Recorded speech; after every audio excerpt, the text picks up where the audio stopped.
And so again, on behalf of Last Prisoner Project, thank you all to the panelists who have taken time out of their Saturday to talk with our constituents about getting hired in the cannabis industry. So thank you very much. I'll just do a quick intro of Last Prisoner Project and the work that we're doing on the reentry side. And then I promise we'll get right to the good stuff. So Last Prisoner Project was started with the intent to help release the 40,000 people who are still currently incarcerated for cannabis. And then we realized that reentry is definitely an issue and a big concern. I myself received 87 months in prison for depositing cannabis profits into my account. I came home, got a job, and got fired. And so LPP realizes that, the community as a whole can do more to invite those negatively impacted into the space. And so we've created a reentry resource center for constituents. And so most of the constituents that we'll have in the audience today came from that network of constituents that we have built. If there's anyone in the audience that has not tapped in with Last Prisoner Project that has been negatively impacted by the war on cannabis, whether you were personally impacted or a parent or a child of someone negatively impacted, I will drop the link in the chat as soon as I'm done speaking so that you can connect with us. And we have so many resources available, starting with these webinars that will happen monthly, just educating you all on how to get in the industry. Along with, we have cannabis scholarships that are available, cannabis education scholarships. We have one from the Academy of Cannabis Science on there. And once you sign up, you'll receive the newsletter every 2 weeks with these opportunities. There's Oaksterdam, there's so many folks who have donated scholarships for our constituents. And then there's also the Banks Job Board, the Cannabis Job Board, along with assistance with resume writing from Banks. And there's one more thing I'm forgetting.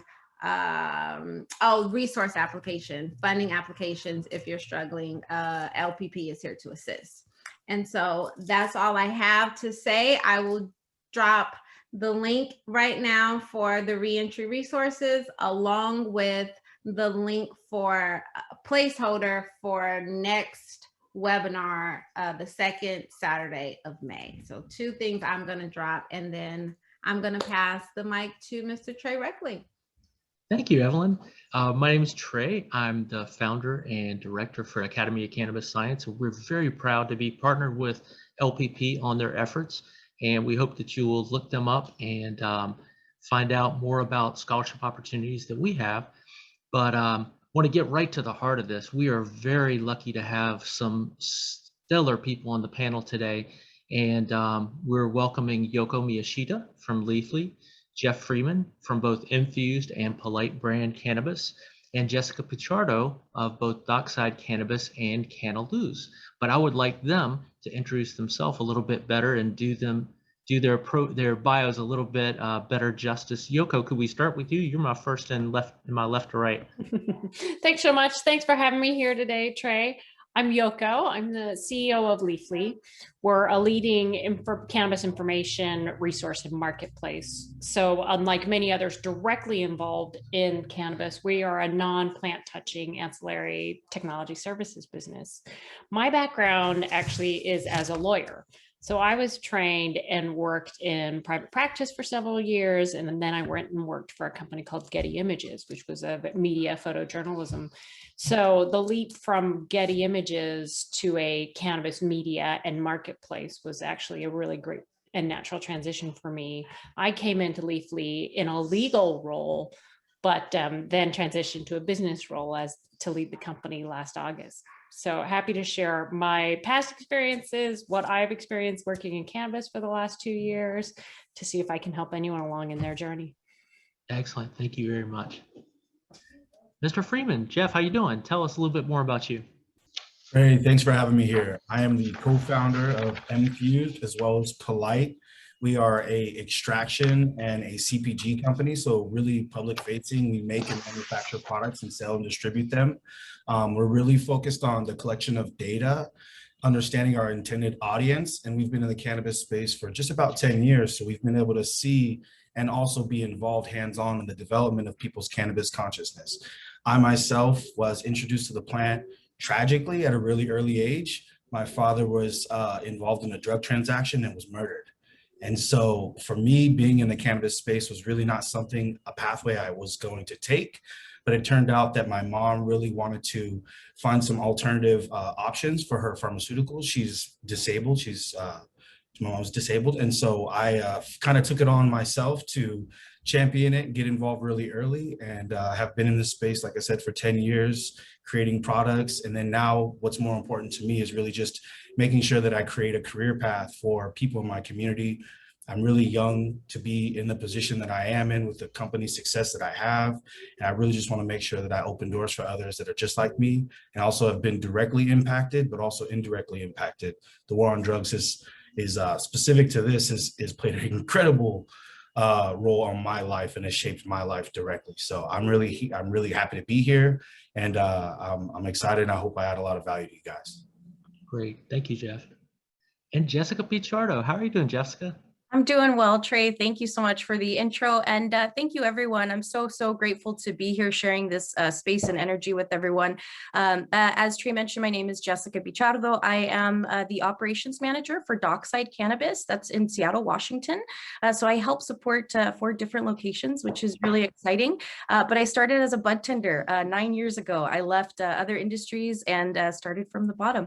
And so it was really that entry point that had the most learning. And I'm so grateful to be here to share some experience. I'm also part of the Cannabis Alliance. I'm a board member there, and we strive for a more diverse and sustainable industry, and so equitable as well. So I'm very excited to be here, a part of that. And I founded Canna, which is a consulting company and has led me to all of these spaces. So I hope to add value today with my experience. People who find out that I'm in cannabis now kind of chuckle, because as a Latina, the reefer madness worked on myself and my own family. And so it was my goal to make sure to shed a little light and shed the stigmas that, permeate through our communities, and make sure that I can take the 9 years of experience that I have and make it, easier for folks to jump in and hit the ground running. So thank you, Trey, for the space, and excited to talk with everyone. Thank you very much. And thank you for mentioning the Cannabis Alliance. I'm also with the Cannabis Alliance and on the board there. And we want to make sure everybody on the call today knows that you're welcome to attend our events. So if you go to thecannabisalliance.us, everything is free now while we're doing it virtually. So even if you're not in Washington State, we invite you to come and join us. We also have happy hours on Tuesday from 4 to 5 is a great place to start, drop in, and talk to some other cannabis professionals. So let's get started. And I'm going to ask you kind of a hefty question, you all. So we'll have to be brief, I know, but what is it like working in the cannabis industry? How is it the same as any other job? And how is it very different? Anybody want to tackle that?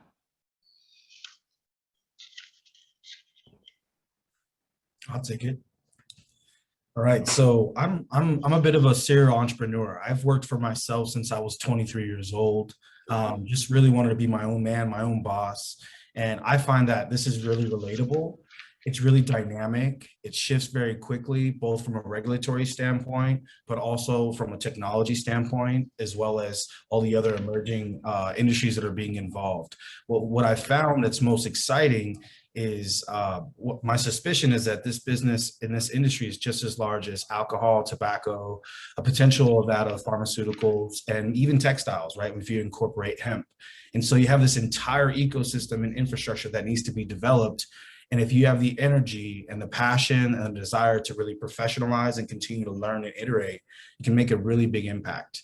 It's challenging in that there's, to 280E tax, which is a tax code that makes it really difficult for us to operate and run a company and not write things off that other businesses traditionally can. But what it does is it forces us to really understand and be exceptional owner operators. And then when we foresee this thing going federally legal, what will end up happening is we'll have a little bit more access to both capital and freedom to make more traditional business decisions.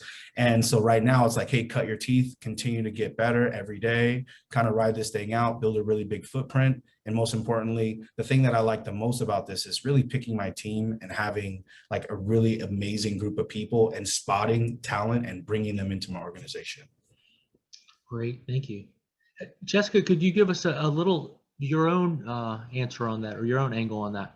Absolutely. I wanted to just echo what Jeff said in the sense that if you, you know, a lot of us are hungry, and if you want to make dinner now, you can do that by just a lot of passion and really taking every opportunity to learn. A lot of times people think that the only time that they're in the spotlight is when they're in a room like this where others might be watching, but really it's when you're on your own and you're really pushing yourself to gain knowledge in every experience, whether that be with a customer or, you know, even if you're not in the industry yet, you know, thinking, how can I take what I'm doing now and how does that make sense for the industry in the future? So making sure to build skills and be really open to learning in every space, whether that be personally or professionally, and you can, you know, bring that into the industry. The very same way, you know, in the 9 years, I really am proud to say that I've gone from bud tender to board member and business owner. And that happened with a lot of hard work and keeping eyes and ears open all the time, and making sure that, you know, I put my best foot forward. You know, even as a customer, when I go shop somewhere, when I didn't have a job yet, if I was going into a dispensary, I made sure to, you know, ask questions, get to know the people that are there. You know, those are the ways as well that you get more comfortable in the setting that you wish to then be in. And so it's really, really a great thing that we get to sometimes be the first in. And so, Jeff, congratulations on Infused and Polite. Very, very, you know, a big fan of your product lines and your success. And I think it's a really great example of what you can do. So I think the difference, to also echo Jeff, is just some of the federal you know, speed bumps and brick walls, frankly, that we run into in order to run like normal businesses. So you know, normally when you're in a job, bringing value is utterly important, but in cannabis, it's almost like you got to double down because of those federal, you know, like I said, brick walls that we run into. So those are some major differences, but nothing that, you know, can't be, I guess, pushed through if we all do it together. And that really has been my goal, was to get into spaces where I could begin hiring people, where I could change the face of what the teams look like in the industry and create something that looked a little more like myself and my neighbors and my family and my community. So I think once you can get into a space, if you're interested in making impact and creating that change, it really is just, you know, keep it moving, and again, keep it learning. So Yoko, did you have any info there or any insight as well? I'm not sure I could build on your answers, but they're just so complete and comprehensive. Well, Yoko, let me put you on the spot for something else then. You run one of the largest, most significant resources for cannabis worldwide. So as an applicant for a job at Leafly or somewhere else, what would you recommend to an applicant about how upfront they're going to be about their former incarceration status? And then when is the most important time, or when's the most appropriate time to bring that up? Yeah, that's a great question. You know, we spend a lot of time at Leafly educating our employees on the history of cannabis, history of the plant, history of prohibition. So everyone who works for Leafly understands how this has played out as a failed policy and impacts on individuals. So, you know, I look at this as a responsibility first and foremost, me and my team, to understand the context in which we operate. So for candidates coming in, we just want you to be upfront about it. You'll usually, if you're applying to Leafly and you're, you know, selected for the next round, that first call with your recruiter is a great opportunity to just tell your story. And we're doing the work on this end to make sure people can understand that story, understand the context for it, and it's a hard one to have, but we're prepared on, doing the work on this end to be prepared to have that conversation, because this is, the one thing I'll add to the last question, how is this different? This is an industry that has a unique history, and we get to build this from scratch going forward. We get to write different rules. We get to decide how this is going to play out differently in society to increase social justice, to right the wrongs. So I look at this as a conversation that we need to have. I want to understand where you're coming from, and let me help you find the right opportunity, whether that's with us or beyond that. That's great. So if somebody's an applicant, what are the transferable skills or experience that are good to have or make for a better candidate panels? Panelists, what's I know like Yoko says, we need everything. And Jeff talked about infrastructure. It's a baby industry that's gonna have tremendous potential. But what are some of those skills? Because a lot of people haven't worked in cannabis before. So what does the industry need that way? I'd love to field this one first, just from the retail perspective. In the time that I've been in the legal cannabis industry for the last 9 years, both in Colorado and in Washington, the retail space calls for, just to kind of use your language, Trey, we're building, right? So I'm noticing in the chat, talking about plant touching jobs can sometimes be inaccessible for folks that are on probation or have, certain hurdles that they are still overcoming in that whole marathon. And so, in the sense of building, there are folks that need to build these dispensaries, right? If you want to get closer to these sorts of things, that could be something. If you're on the retail side, something that's really helpful, I've had a lot of applicants who were in the grocery industry because they did stocking and inventory. And so those sorts of skills translate directly to keeping counts, making sure that we're taking inventory in and orders are correct, making sure that we're counting things and doing, inventory checks. Those sorts of things translate from the grocery industry, from other retail spaces, even from fast food. So those particular things are ways that you can talk, hey, I've done these sorts of skills, but it sounds like that's something that exists within a store. And so on the retail space, those are some of the really great things. I think that attention to detail, again, being open to learning. I always kind of joke that I don't want to hire the person who thinks they know everything, because that's not me, and that's not anybody in this industry. It is so, far in its infancy that in its legal world that, that's not the person I want to hire. So that's just some of my insight on some of the skills that might be helpful in the retail. Jeff, I know I'd love to kind of know more about your producer processor side. Yeah, thank you. For myself, the positions that I see that are most equitable and then you can have the biggest impact are more nuanced, right? So a little bit more unique. There's always a need for light manufacturing, warehouse work, but really that is an entry-level position. That's a great way to get into the industry. What I would implore is really make sure that you work with fantastic owner operators, people that are really try to identify companies that are run by the owners, because they're going to sort of take that time to help develop you, create a career path, but more specifically, things that are more ancillary to Yoko's point, things that don't touch the plant, photography. We have social media management, things you can learn online. I'm a big advocate of data, collection of data, building consumer profiles. And so just kind of taking certificate programs, both through Trey's organization as well as others, those are great options. And then of course, just as very similar to, the retail space, having inventory specialists, warehouse specialists, facility maintenance, facility management, equipment maintenance. These are things that don't necessarily directly touch the plant, but if you have a trade or a skill, you can apply that and bring that into an industrial processing, scenario. That is what I see as, real actionable positions that we're always looking for. Those are somewhat skilled, but I think if you can generate those skills quickly, then you have a great opportunity for us. So maybe Yoko, you can kind of tell us about yourself and, what positions you're looking for. It's really interesting because I think a lot about operators. You guys are both operators, whether that's in the retail space or the production side. And as sort of sitting one layer above that, the one thing I would look at is, And because we're a larger organization, sometimes you come in and you don't actually really know what you want to do. Like, what do I want to do when I grow up? Is this the right role for me? But I look for specific traits, right? Are you a strong communicator? Are you curious? And can you bring these into any work situation that you come in as? So for us, a big part of our business is we work with retail stores, and we want to get them listed on Leafly so our consumers can find the products that they're looking for at the store nearest them. In which case, we've got tons of, we need a lot of people who can have those conversations with our retail partners and say, is our service working for you? What's not working? What's broken down? Let me help you problem solve that. And like core to that is a skill around communication and wanting to help others. So communication plus empathy, like that to me builds a number of different pathways in a company like ours.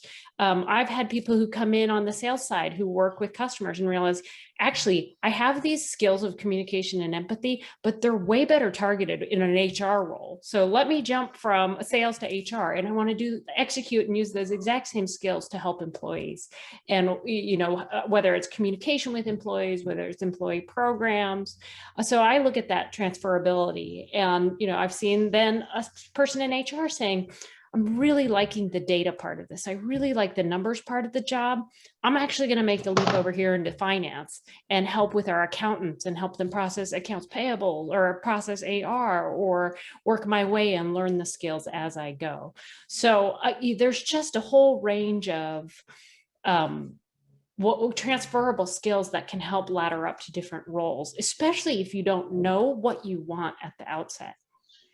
And that's great. So participants, I hope you're hearing this. One, there's lots of jobs outside of licensee jobs or outside of plant touching jobs. Two, if you have transferable skills, you might just have to think about how to sell those, how to help the employer understand that those are valuable, because they might not know they're needing your skill. We're young enough industry that happens, and then three, learn the vernacular. If you're going to go into the cannabis space, you need to know the language that people in cannabis use. So for one, if you're talking just about indica, sativa, and hybrid, that's a tell. And people say, well, their information might be a little immature.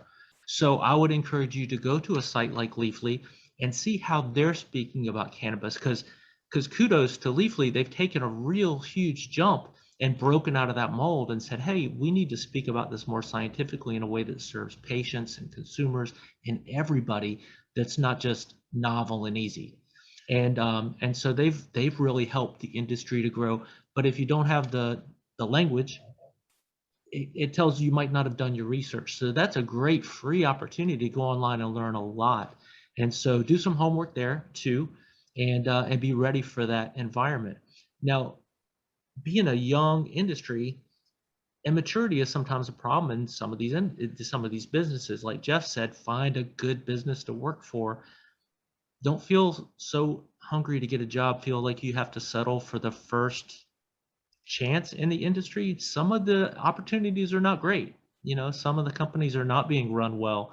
So does anybody want to talk about some of the challenges that may exist in the cannabis industry right now, and because you can compromise yourself. You can walk into a situation where somebody might be breaking the law, and you certainly don't want to step into that. So anybody want to talk about some of the challenges of being a young industry and how that can make life kind of challenging for a new employee? Yeah, I'd love to field this one first. To your point, Trey, I think the biggest challenge is just the immaturity of the space and how quickly things are shifting, right? Both from a state by state legalization, the dynamics of medical marijuana versus recreational marijuana, and the hardest part that we face is, we're writing the book. And so what are we doing? We're looking at comparable industries, relatable industries to try to develop best practice. But what you'll have is, I find that there's a lot of people that understand business. There's a lot of people that understand cannabis, but there's very few of us that understand the cannabis business.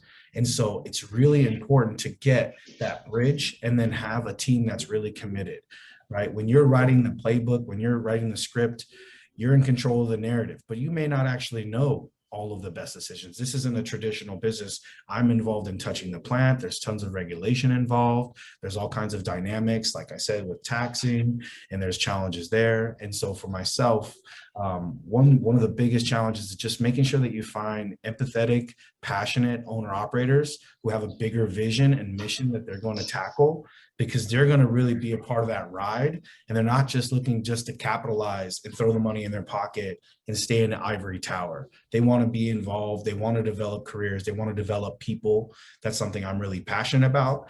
And I think that's served our company well with me and my partners, because we're all very passionate about that same mission. And so I just, even though it's really hard to do, try to collect as much context as you can around the brands, both socially, understanding their impact, and then furthermore, just, you know, focusing on what's going to be the right fit for yourself and where you can really add value. And I cannot express enough, the opportunity to work with owner operators is a great way to showcase your lateral ability in terms of your thinking and your solutions and how solution-based you are, but also have a very clear impact and show your impact on the company.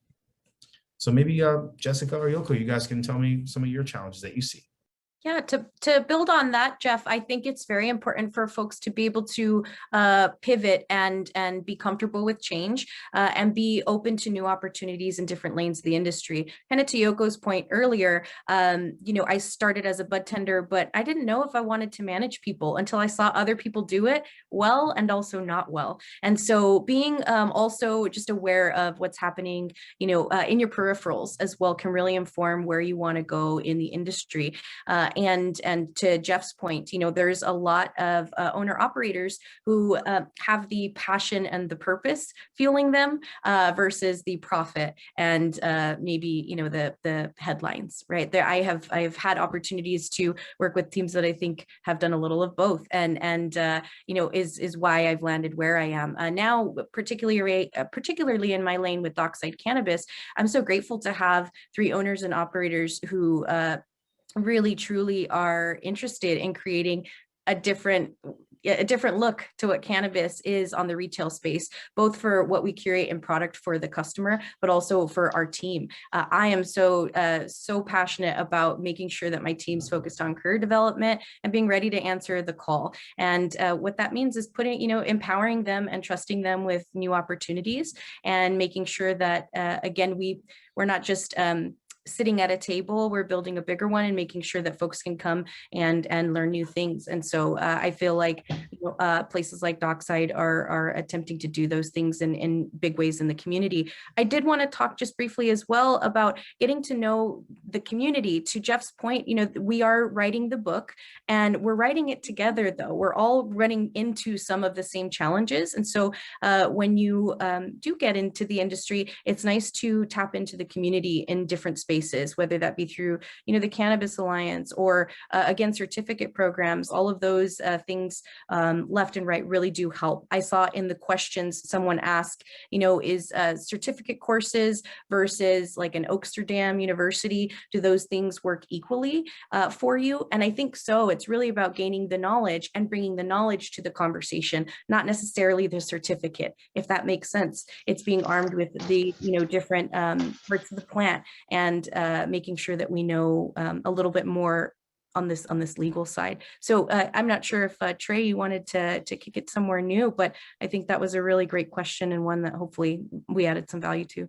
And thanks for bringing in that question from the Q&A, Jessica, because it can be frustrating, and especially if you're approaching your job search in your traditional way and you go on Indeed or Monster or somewhere else and you apply to a number of jobs and you just don't hear back. We really encourage you to get involved locally. If you're lucky enough to be in a state where this is legal, find out what's the professional organization. If it's not the Cannabis Alliance, is there a group like Canna that's there to help you? There's a great organization out of Oakland called the Hood Incubator that's helping Black, Indigenous people of color to start their own businesses, to help apply for licenses, which is critical. But not everybody's ready to start their own business, right? We always encourage people to go and learn on somebody else's dime. You know, if you think you want to start a business, go work in that industry, in that sector, in somebody else's company, and learn from them, right and wrong, what you would do the same and what you would do differently. So anything to add to that? But getting connected really makes a difference. Then networking doesn't have to be dry, and it's not dry in our space. Cannabis networking is a lot of fun. You just got to find the right group, I think. So we have another question from a participant. This was mailed in advance. What is something you wish you had known before you came into the cannabis industry?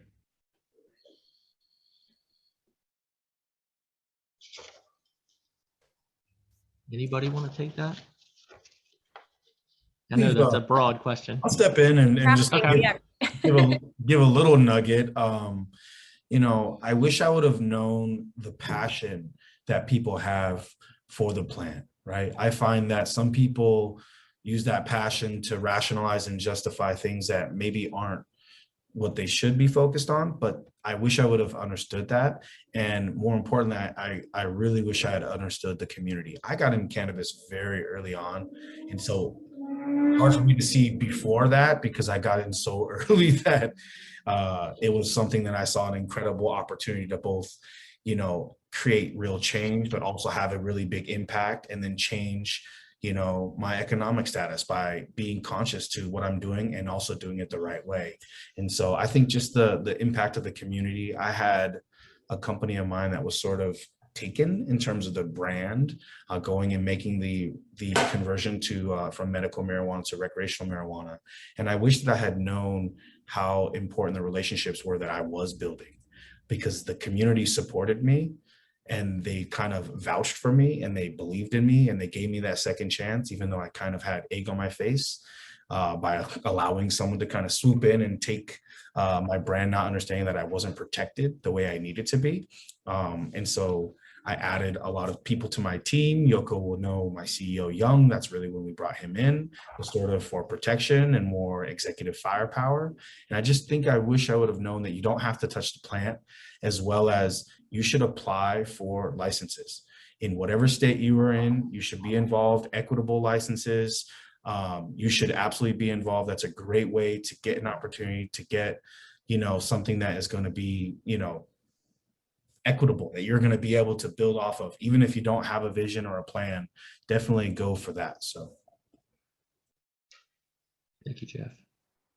I can jump in here. I think the one thing that I had joined this industry, again, leaving, I think what most would find a secure, job with a 401k and things like that, that just was not serving me. And the plant itself really allowed me to get through things and through a portion of my life that allowed me to really be a flourishing citizen now, where I'm able to show up daily for the people in my life, both personally and professionally. And so I started in a medical only market. It was not legally, wasn't recreationally legal.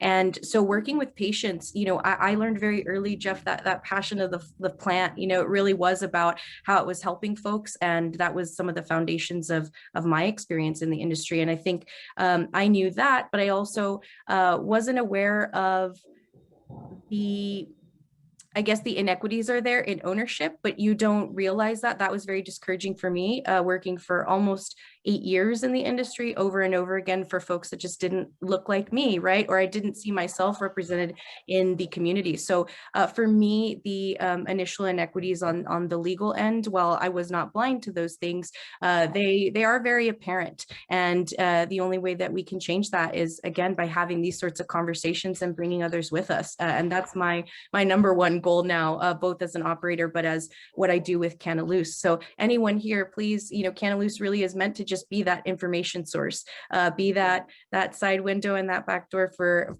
to offer any and all networking and resources that I have to get you to the places that you'd like to go, because that really is so important. And I think something that again, while it's not that I didn't know, but getting that experience and feeling through those things and again, working to get to a space where I could create some change was something that I now know and hope to just make more apparent for others so that we can do that together.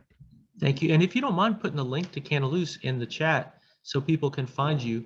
And I think, like Yoko mentioned, this is being a young industry, it is very unique in that we get to build, we get to start from scratch, and at no other time have women and people of color had a chance to start on the same starting line, and we're still not doing it right. We're still far from doing it right. But operations like Jessica's are so important. Could we talk a little bit, Yoko, do you mind talking a little bit? Because I know you're involved in this. Some people have records that they're seeking to be expunged. And I know how that goes about is very different from state to state. But could you talk a little bit about the challenges of that, or some things people might want to think about as they try to expunge their home records and just take some of that weight off of their, off of themselves so they can move forward in this industry? Yeah, no, happy to. This is actually a project that Jessica and I have been co-chairing through the Cannabis Alliance as part of and Jeff as part of the Equity and Justice Committee. But in Washington State, if you've got a nonviolent cannabis conviction, it is eligible to be expunged. That is cleared off your record. When this bill was passed in 2019, we, from state records, we're aware that up to 66,000 people in this state alone were eligible to have that record removed, except there was no funding for a program, and an individual would actually have to file a petition in the court in which they were convicted to actually have that removed. And, almost 2 years after that bill was passed, less than 100 people have taken advantage of that. So I think, what we're working on specifically in Washington State is to actually programmatically support while also lobbying for auto expungement of these records. And until we actually get each of these expunged, we are trying to build, through partnerships with the legal community, with the impacted community, and the Cannabis Alliance and volunteers, just a process for individuals to take advantage of services to get their records expunged. Now, that's Washington State. What we've seen in other states is a model where, as part of their legalization statute, these records are automatically expunged. In that instance, if you're an impacted individual, you don't have to go and petition.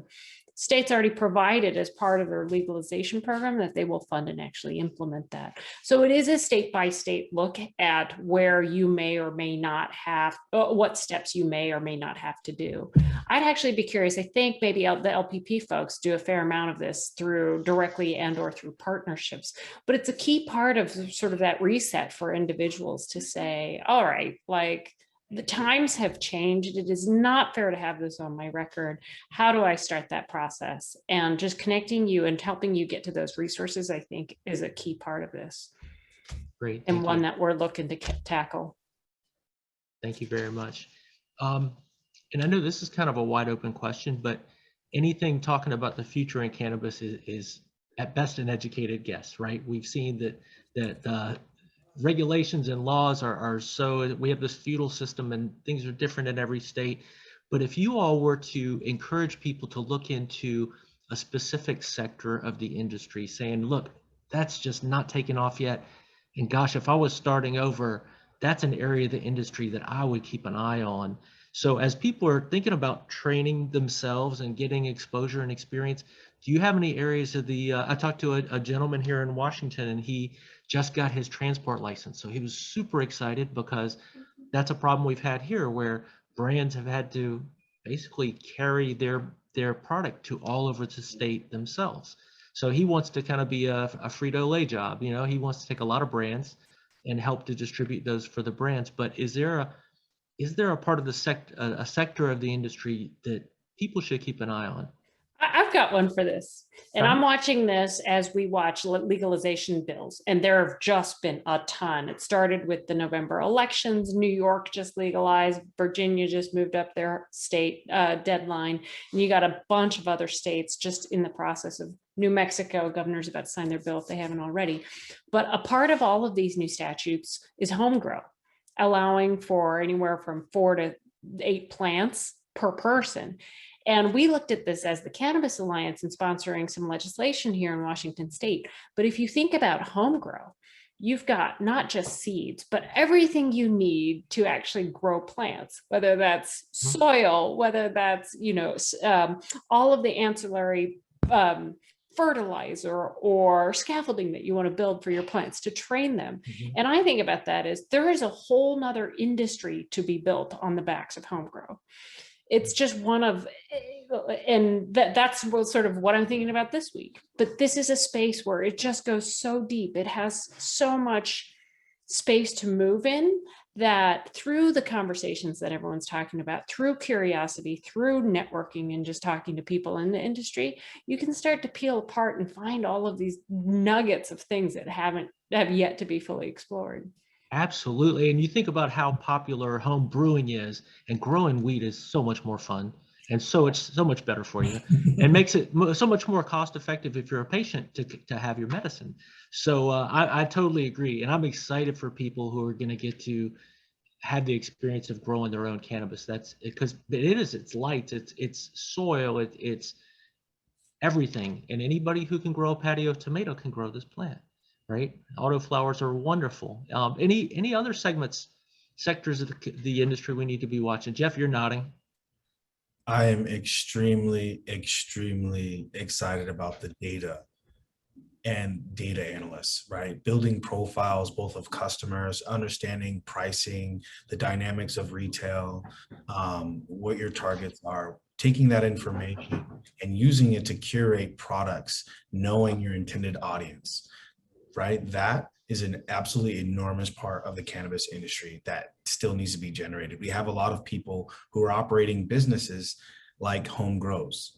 They're making the products that they like, and they are doing the best that they can, and they're potentially, honestly or inaccurately, potentially showing their product as a premium product when it's not a premium product. It's the best they can do.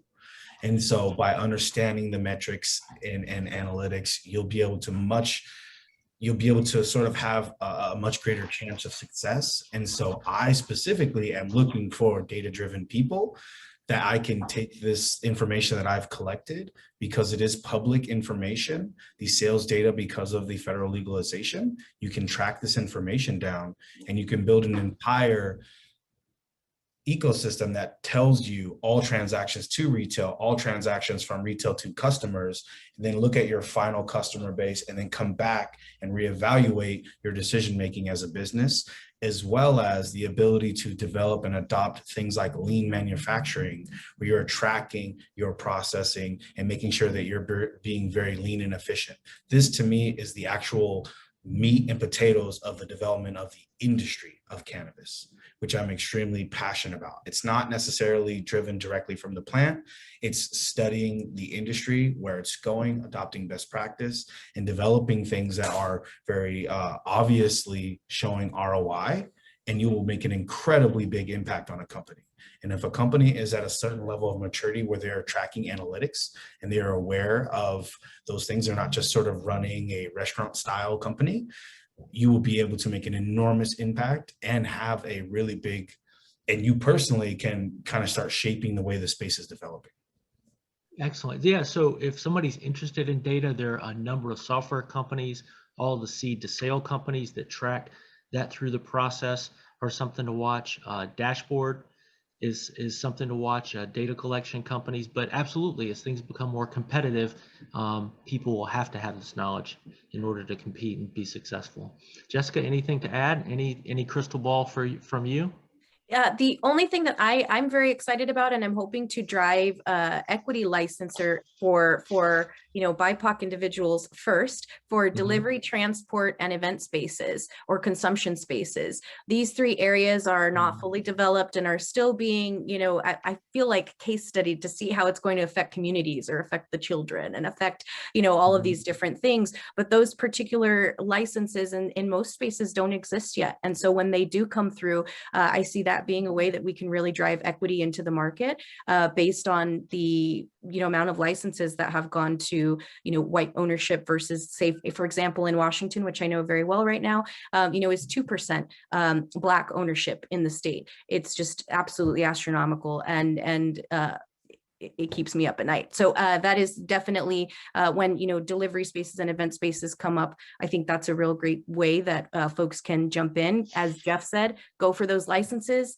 even if you don't have the van yet, even if you don't have the space yet. If you're able to land something like that, that's a real great way to build businesses and be the first there.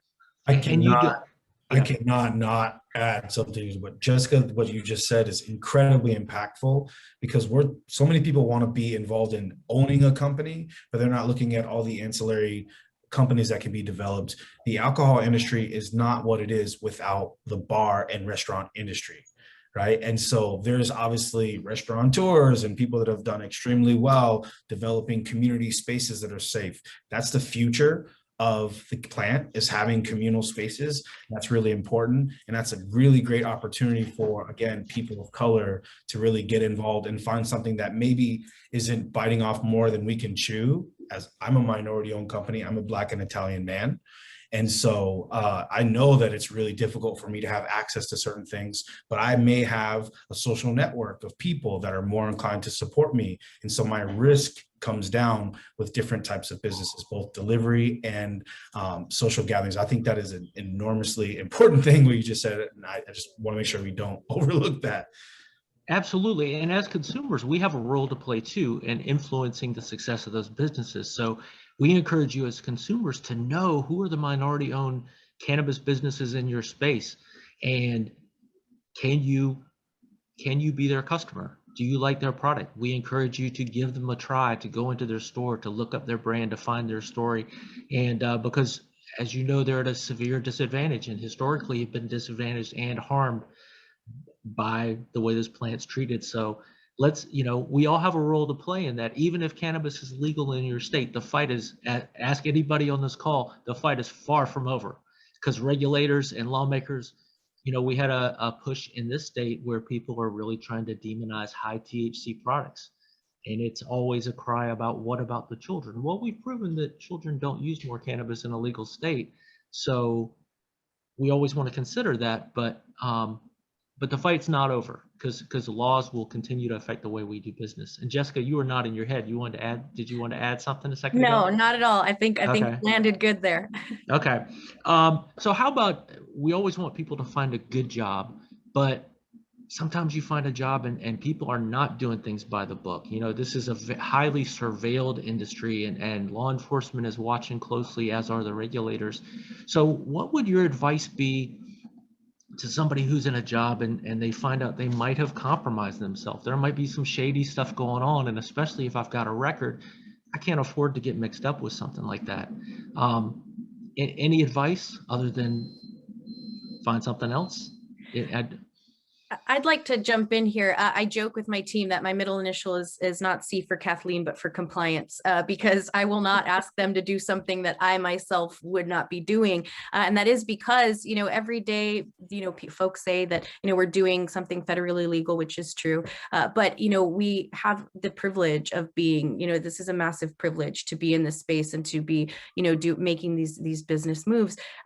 You can be in spaces and feel that things aren't right. That's also, again, a level of awareness and knowledge of industry that you should do research on before you jump in. What are the basics, right? How much can I sell to a customer at one time? What are some of those basic compliance laws so that you step into, sometimes really new businesses and can know, your moral compass will definitely lead you, and you'll be able to listen to that a lot better. It is very, very important in states, for example, like Colorado, where in order to work in cannabis, you have to be badged by the state. And so if you have compliance issues or things, that badge can actually be taken from you, and then you're unable to be in that space any longer. So it really is very, very important that you are aware yourself of what the laws and regulations are in your own state, both for what's really important as well is how you enjoy cannabis personally and also professionally, right? You also want to make sure that you're being a conscious cannabis user outside of work, because you also don't want to have, be breaking rules there as well for your own personal limits and things like that. But compliance is very, very important. And you can tell by how old a company is, or how many stores that they have and how many resources that they have, whether or not that you're on shaky ground. I've worked for companies that are multi-store outfitters, and we have compliance technicians. So they're doing checks for us regularly. You have that level of security. But if you're working for a store that's maybe just a standalone store, it's a small business, maybe they don't have the resource to have a compliance technician. So you become a person that's actively working in compliance for that company as well. So I hope that maybe answered the question, and maybe somebody else has something to add. Can I I build on that one? Please. Because it actually ties back to an earlier question you had asked about what is it you wish you had known? And for me, I would answer that question as, what was I surprised by? It's sort of a taken for granted within this industry of hyper compliance. Mhm. Like, this is the story of moving from a legacy to regulated market. The differentiator, how you win in this space, is by being not just the bar set for compliance, but continuously exceeding that. That is how you set yourself apart from the competition in this space. And it's a function of where we're coming out of, right? We are still dealing with federal prohibition. We are still on the path for states becoming licensed and regulated. And right now, whether you agree with the level of restrictions and regulations or not, how you win this game, I'm just going to be super pragmatic. How you win this game is by exceeding that bar on compliance, which means you've got to have your nose. You've got to be asking those questions up front. You've got to understand if they have SOPs, and you have to be comfortable before you ever walk in that door and take that job, that they're focused on the right things, because there are no shortcuts right now as we build this industry. And I would love to philosophically debate what level of regulation is the appropriate level of regulation for this industry going forward, because some of these are ridiculous. I'm looking at Jeff and Jess, and I know what they have to deal with. But this is the game, and these are the rules, and this is how you win. There is no deviation from that. So I would go, if you can't report up, you've got to figure out, we've got regulators in each of those states. You figure out how do you report out, and you find how in your community, how you can escalate this, because ultimately that is the game changing. And to Jess's point, this can impact your individual career going forward in this space. Absolutely. And thank you for that. And so we just want to preach on that a little bit, because your reputation will follow you. Even though it's a growing industry, it's a small enough community. People will know how you've done in your former job. And if you aided and abetted somebody who's a bad player, people will remember that. So what you do really does matter, kind of going back to Jessica's point. And there are a lot of good players. You don't have to search really hard, but understand you don't have to put up with garbage either. Some people have a very immature workplace, or they don't have sexual harassment and a level of sexual harassment policy and a level of maturity that allows you to be professional. Continue looking, because it's not all like that. Those certainly do exist, though. So just kind of user beware on that. Jessica, did you have something else to add? Anything? Okay. You all, we're about at time, and I just wanted to thank you so much for your time, for your expertise. If you're a participant on this call, we're going to try to do a series of these that will be on the second Saturday of each month at this time. So if you're following LPP, please stay tuned. We have a commitment from Vanks to come back and kind of do a part 2 of this conversation, where we talk about building your resume and interviewing techniques, finding that job, moving up in the company, all those things that are critical to landing and being successful within that job. So we're going to dive deeper into this topic. But if you have ideas for topics, please let Mary and Evelyn know. So if you're already connected with LPP, let us know what you're interested in. We want to develop content that's important to you. That's what this is all about. Panelists, thank you again. We appreciate and love what you're doing. Continue to be successful, and we wish you well on the rest of your Saturday. Thank you from LPP for everyone who attended. Thank you so much for all of that awesome information. I've been listening in. And again, I dropped in the chats the link to register for next month's webinar, topic to be determined, but the link is built so that you can register. And I've also dropped in there the link to become a LPP constituent to tap into all of the other resources. Thank you all so much, and happy Saturday.